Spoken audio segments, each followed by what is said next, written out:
Next speaker in the worth program is Dr. Amal AlSerehi. Dr. Amal AlSerehi she is a consultant and perinatologist in Women's Specialized Hospital in KFMC since 2008. She is a member of various committees in KFMC. She will speak about VT prophylaxis in IVF patients. Let's welcome Dr. Amal, please.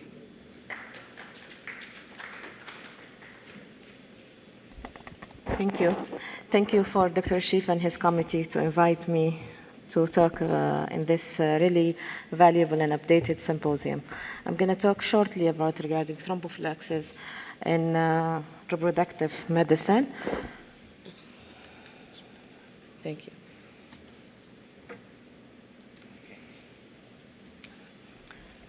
Everybody knows about the assisted reproductive technology is widely used to treat infertile couple. But again, we are going to talk about many complicated issues regarding risk of venous thromboembolism, ovarian hyperstimulation, and recurrent implantation failure. There is in some study, thrombophilia was associated with increased likelihood of this event.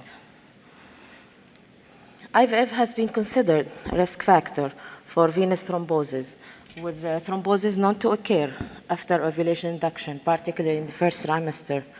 And this ovarian stimulation in IVF induce or increase the endogenous level of estradiol that may lead to hypercoagulability and causing thrombosis, which is already published by Hansen in 2014.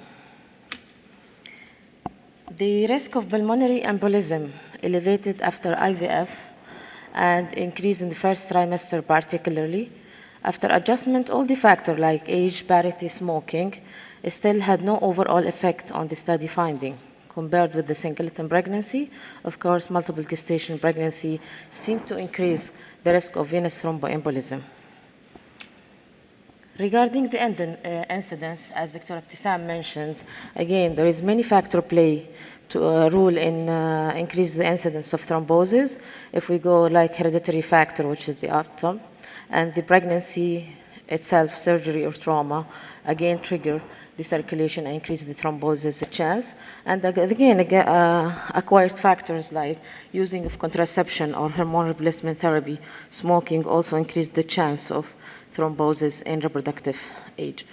Deep vein thrombosis occurring in 4.2 per 1,000 IVF pregnancy compared with 2.5 in 1,000 natural pregnancy, which is already published in 2013 in cross-section by the Hankson and his group. The pregnant woman at high risk of thrombosis after IVF, particularly during the first trimester, after the induction ovulation and increase the estradiol enhancement. Risk of BE after IVF increased almost 7-fold during the first trimester, and absolute risk was low, just 3 or 2 cases additionally to the background. Patients who undergone IVF tend usually to go for bed rest because she feels that increase her chance for implantation and reduce the chance of abortion. So a period of immobility or bed rest of 4 days reported to be increased the risk of DVT.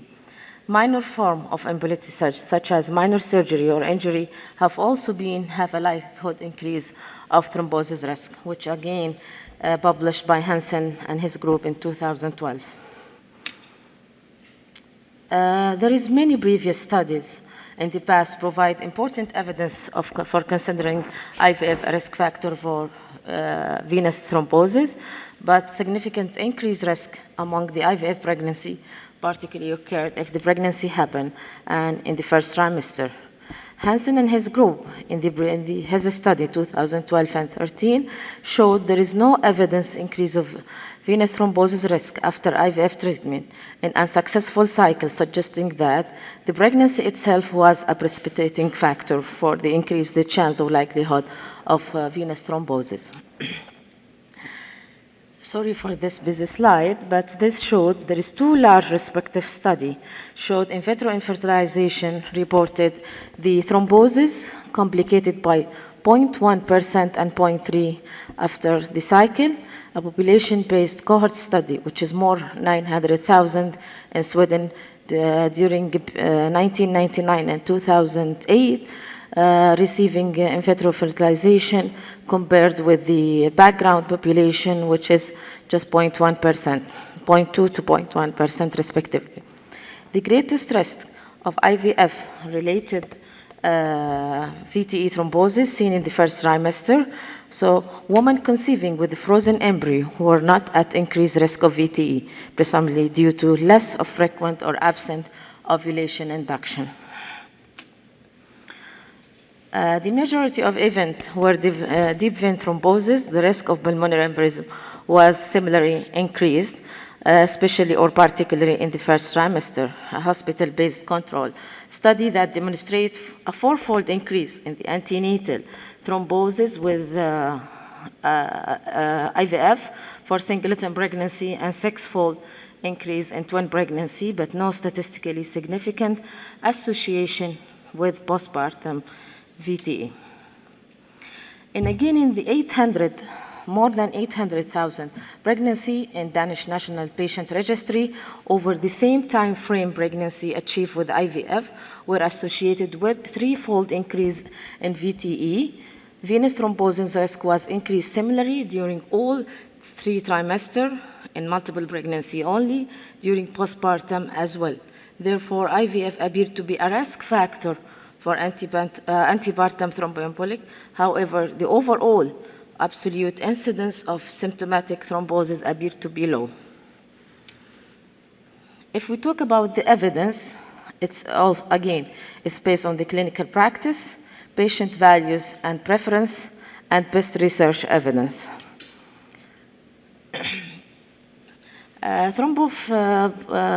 Prophylaxis in assisted reproduction, women going under reproduction are often prepared to undertake a measure to improve their chance of live birth. And all the healthcare providers, they do their best to achieve successful pregnancy. So recommended treatment do actually provide benefit. There is no comprehensive set or guideline addressing thromboembolic issue in patients undergoing assisted reproduction. Various societies have issued individual recommendations relevant to the patient population. Regarding testing thrombophilia prior the IVF procedure or treatment, still there is little known about the mechanism responsible for high frequency assisted reproduction failure. Theoretically, failure can result from unsuccessful implantation, failed placentation, or compromise early embryonic development, including that of vasculature. There are no standard criteria for definition of recurrent implantation failure. Proposed definition include failure of 3 high-quality embryo transfer or failure of at least 10 embryo of multiple transfer. There is many studies evaluating relationship between thrombophilia and failure of assisted reproduction provide inconsistent results. It has been proposed that thrombophilia lead to increased risk of microthrombosis, implantation site, impairing initial invasion of the maternal vessel by the syncytial trophoblast. There is many meta-analysis done for almost 33 studies from the case control cohort showed that including 6,000 patients, 23 evaluating antiphospholipid antibody and 5 in testing the inherited thrombophilia and 5 including both. Most of them, their case control study, they showed that 8 of them showed threefold increased risk of assisted reproduction, and with the failure in patient with the factor V Leiden mutation, and 3 cohort study found no significant association. None of other inherited thrombophilic abnormalities were associated with an increased risk of failure. Although in case control study, there is presence of one or more antiphospholipid antibody was associated with threefold higher risk of failure of IVF, but in cohort study, antiphospholipid antibody were not associated with low risk of positive pregnancy test or live birth. There is a randomized double-blinded control study done, trial for heparin and aspirin in women with IVF. This is a study done in 2001 by Catherine, and they showed subcutaneous unfractured 5,000 international and aspirin 100 milligram daily for 158 transfer of embryo or placebo. From the day of the embryo transfer, there was no significant difference in pregnancy rate or implantation rate between treated and placebo cycle.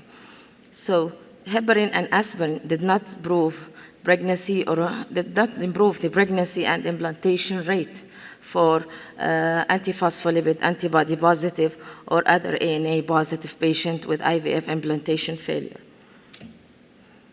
Prevalence of thrombophilia in women with severe ovarian hyperstimulation syndrome and cost-effectiveness screening. It was done by Francisco, and it's a case control study and the cost-effectiveness analysis.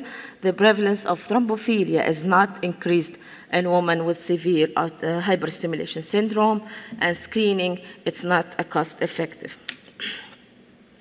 Therefore, at this time, the existence of definitive relationship between thrombophilia and failure of assisted reproductive remain unproven, although additional large prospective studies are required to differentiate or disprove the association. Use of aspirin as prophylaxis or increases success of the IVF cycle or to decrease the chance of the thromboembolism, it's already studied. It has been hypothesized that low-dose aspirin might have a positive effect on the success of assisted reproduction by increasing uterine ovarian blood flow and enhancing the implantation. Two recent meta-analyses examined this issue. Randomized control study comparing aspirin with placebo in vitro fertilization showed that the timing, dose, duration, and some aspirin was started in the beginning of the fertilization. Aspirin was continued also until the week of 12 from the pregnancy, until achieve the pregnancy. Both meta-analyses conclude that no good evidence that aspirin improved live birth rate compared with placebo or no treatment. Although one systemic review showed a small but statistically significant increase in pregnancy rate in women randomized to low-dose aspirin at the time, the routine use of aspirin in patients undergoing assisted reproduction cannot be recommended. High-quality studies, a selected group of patients may be warranted. What about the role of low molecular weight heparin or clexane? Heparin might be improve implantation rate not only by reducing the risk of implantation site, microthrombosis, but also by improving endometrial specificity and the solidization of endometrial stromal cell, as well trophoblast adhesion and invasiveness. So there is many studies done regarding the role of heparin in IVF treatment. And the author of all meta-analysis noted that individual studies were generally small, low quality, were highly heterogeneous in terms of inclusion criteria and intervention. Therefore, it's not clear that unfractioned heparin or low molecular weight may have a beneficial impact in patients undergoing assisted reproduction. What about thrombophylaxis in OHSS or hyperstimulation syndrome? The cause of ovarian hyperstimulation syndrome is incompletely understood. However, it's also arises from vasoactive peptides released from the hyperstimulated ovaries. In one case control, around 20 patients with severe hyperstimulation syndrome tested positive for presence of inherited or acquired thrombophilia, compared with 11 of 41 control, suggesting that thrombophilia was associated with increased risk of this complication. Two subsequent case controls that addressed increased prevalence of thrombophilia in women with ovarian hyperstimulation syndrome. Given available data, the fact that hyperstimulation syndrome occurs so infrequently that predictive value of any positive thrombophilia test would be very low. There is no rule for thrombophilia testing to influence the antithrombotic therapy for prevention of hyperstimulation syndrome undergoing ovarian stimulation. To make it short, in summary, given the low baseline risk of thrombosis associated with assisted reproduction in women with low risk thrombophilia or prior VTE associated with major transit risk factor will receive only very small benefit from prophylaxis. Those with higher risk thrombophilia or unprovoked or hormone-associated VTE are more likely to be benefit. Dose and duration of thrombophylaxis has not been well studied. It has been suggested prophylactic heparin and low molecular weight should not be given 12 to 24 hours before the oocyte retrieval and for at least 6 to 12 hours afterward to reduce the risk of bleeding. The approach thrombophilia testing and thrombosis, according to the British Society for Hematology, testing of asymptomatic before assisted conception and those with ovarian hyperstimulation is not indicated, grade 1B. And according to the American Society of Reproductive Medicine, assessment of antiphospholipid antibody is not indicated among patients undergoing IVF therapy. It's not justified on the basis of existing data. American Society of Reproductive Medicine full-length support stocking are recommended in patients with severe hyperstimulation, and prophylactic low molecular weight Q12 should be considered in women with severe hyperstimulation. No strength provided. In women with ovarian hyperstimulation, use of intermittent pneumatic compression divided is burden. According to the European Society for Human Reproductive and Embryology, all women undergo IVF assessed for their risk of thromboembolic, taking into account previous VTE, family history, venous thromboembolism, concurrent medical condition, age, obesity, and should be studied. And thrombophylaxis with low molecular weight until week 13 of gestation is suitable for them, and especially in presence of ovarian hyperstimulation. Again, no strength provided. American College recommended to use against the use of routine thrombosis prophylaxis in women undergoing reproduction, suggest thrombosis prophylaxis for 3-month post-resolution of symptoms in women undergoing IVF who develop severe hyperstimulation rather than no prophylaxis, grade 2C. For the Royal College of Obstetricians and Gynecologists, women with ovarian hyperstimulation syndrome and or more additional risk factor as outlined in the guideline should be considered for prophylaxis. Ineffective women with fewer additional risk encourage mobilization and avoid dehydration. Grade C. Thank you.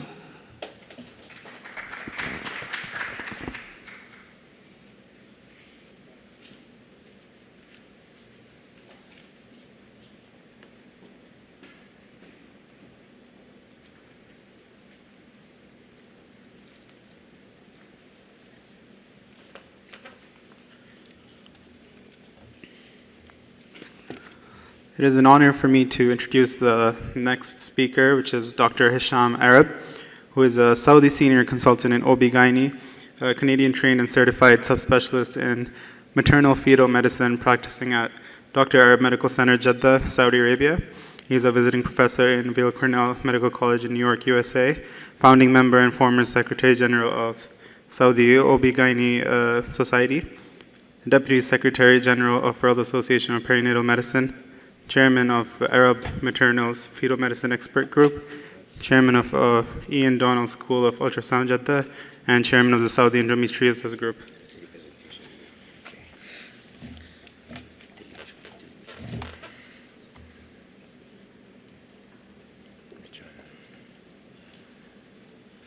Give me a mic. I want a mic. Separate mic. Yeah, the last one. This one. Yes. Oh, wait, hold on.